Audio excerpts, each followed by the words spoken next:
I'm currently chairman of the board, and I've been involved in this effort since 1981. Mayor Johnson called a meeting together at the Appleton Public Library, and I was just becoming the mayor of Kaukauna at that time.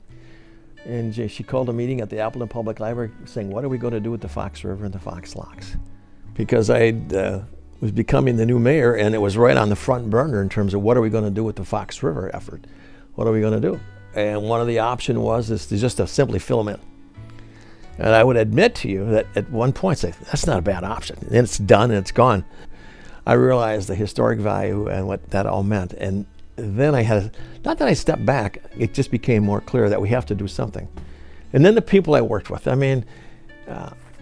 Bill Kellett, Kimberly Clark, John Forrester, Friends of the Fox, Harlan Kiesel I've worked with for years and years. When you're working with people and they have a vision, when you absorb some of that vision that they put out, it's like, you know what, we do have to do something. So I got to admit, I was doing some balancing acts in my own mind. It's what do we do? And then when it got to life and we got accomplishments in terms of keeping the system open, then the rest just followed. And once you get that, once you believe in that, then it was about keeping them open. Because we were a commercial operation at that time, back in the 80s, early 80s. We were commercial. Well, they were transitioning from commercial to a pleasure to just a system.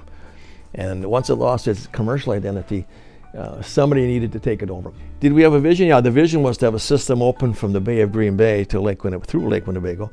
Has that all panned out exactly the way we would hope? No, but we are continuing along the course. This is not a sprint, this is a marathon.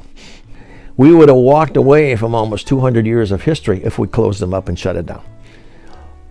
Do you want that on your conscience when you leave? No. So that's why.